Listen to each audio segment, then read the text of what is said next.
Carta 2. Hábitos de estudio. Recuerdo que cuando ingresé a la universidad, lo primero que llamó mi atención es que los profesores no se preocupaban para nada de ti. No quiero decir que no les resultara importantes los alumnos. Me refiero más bien a que los profesores daban por hecho de que tú tenías que hacerte cargo de las cuestiones más básicas de tu propia formación. Ellos iban y daban clase. Si estabas listo o no era problema tuyo. Si se aprovechaban o no las clases era una decisión que uno mismo tenía que tomar. Nadie iba a decidir por nosotros sobre el empeño que debíamos poner en nuestro estudio. Es decir, en la universidad nadie te va a perseguir para que asistas a clase, lleves en orden tus cuadernos y apuntes y te prepares para los exámenes. Es algo que seguramente debí de haber sabido con anticipación, pero no podía imaginármelo porque pasé los años de mi formación preuniversitaria en una escuela en la que los grupos eran muy pequeños. Los profesores conocían perfectamente a todos los alumnos y el control sobre los mismos era parte de la formación. Esa atmósfera más personalizada no tenía nada que ver con lo que me encontré al llegar a las aulas de la UNAM, que no debe ser muy diferente a lo que sucede en la mayor parte de las universidades. Los grupos eran de 100 o más alumnos, los profesores no se sabían tu nombre, ni al inicio ni al final del semestre.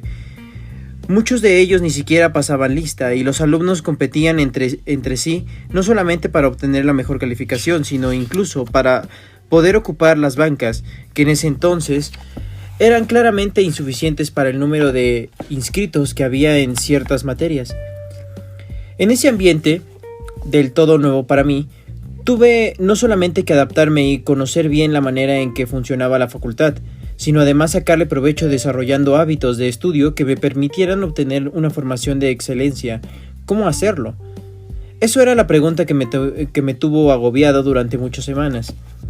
El plan de estudios que regía en la facultad a principios de la década de los 90 era muy sencillo.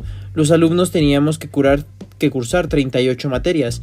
Eran 4 por semestre, excepto los dos últimos semestres, que se encontraban solamente 3, con la idea de que los estudios pudieran comenzar a hacer sus prácticas profesionales en dependencias públicas o despachos particulares, además de ir preparando la tesis. Durante el primer semestre tuve un horario de 8 a 12 de la mañana y durante el resto de la carrera fui a clases de 7 a 11, aunque en algunos semestres adelanté materias inscribiendo clase en turno vespertino, lo que requería que pasara buena parte del día en Ciudad Universitaria. En los semestres en que no adelanté materias, que fueron la mayoría, contaba con las tardes para estudiar. A partir del segundo semestre, a efecto de disfrutar del silencio de la madrugada para estudiar, tomé una decisión que entonces me pareció radical, y ahora me lo sigue pareciendo, por cierto.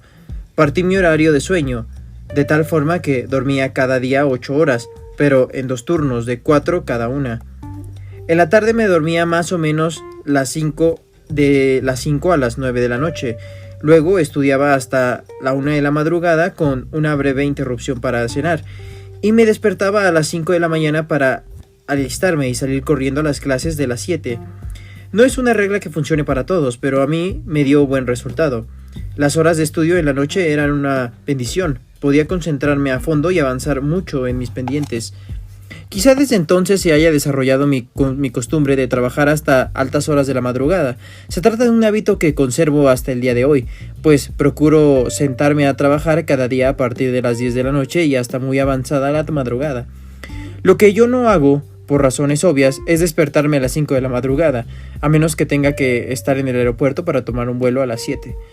En las clases tomaba apuntes con la mayor diligencia que podía, que no era mucho, dado que soy zurdo y casi nunca podía encontrar una banca apropiada para escribir cómodamente.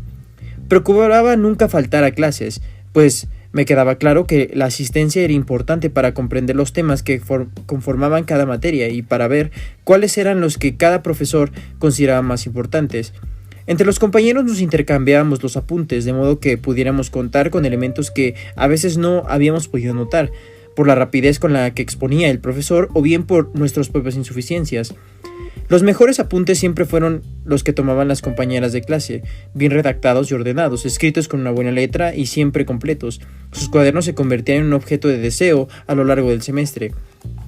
El proceso de aprendizaje comenzaba, en consecuencia, en el salón de clases, a través de los apuntes y las intervenciones que la mayor parte de los profesores no solamente permitían, sino que incluso alentaban, sobre todo conforme uno iba avanzando en los distintos semestres.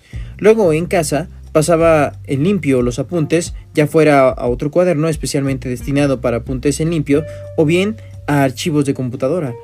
Al pasar los apuntes en limpio, aprovechaba para añadirles notas o bien los complementaba con definiciones o conceptos tomados de libros adicionales a los que nos dejaban los maestros. Esa es una cuestión importante sobre la que sugiero que nos detengamos un momento.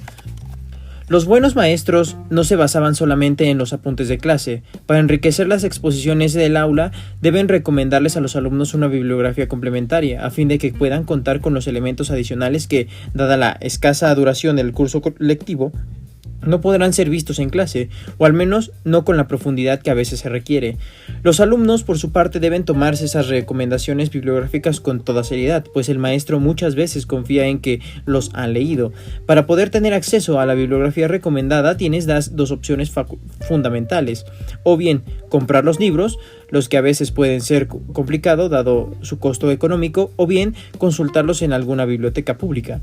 Una de las bibliotecas jurídicas más completas de la Institución de Investigaciones Jurídicas de la UNAM, a la que todo estudiante debería ir al menos una vez a lo largo de su carrera.